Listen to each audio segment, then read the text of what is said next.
The planet Heimdall was one of the first to be settled from Earth.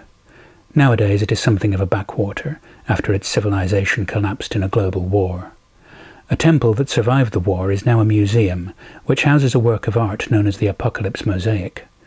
One tile in the middle is missing, and legends claim that if it is ever found and put in place, the world will end. One day the curator of the museum has an unsettling conversation with an off-world visitor. "Sir Curator, if I am right that the original colonists believed time was cyclical, then the mosaic represents an event in both the past and the future." "That seems plausible," the curator replied. "The obvious candidate for the past event is the colonists' departure from Earth." The curator nodded. "Then what's the future event? None of the other colonies were founded by Heimdall." The visitor glanced at him sidelong. "What if there was a hidden colony?" "It's not possible to hide in space." "Because of the problem of the disposal of waste heat, yes." The visitor's face twisted again into that might have been a smile. "But a colony that wants to hide needs only to hide from observers who have a line of sight on it. A colony at the edge of known space, or beyond it, has only a narrow cone in which it needs to not emit waste heat." The curator tried to picture the scenario. Why would they want to hide, rather than benefit from trade and the exchange of ideas?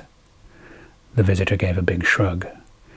"If they left around the time of the collapse, isolation might have seemed the wiser strategy. Retaining contact with the rest of humanity might have dragged them into an unwinnable war."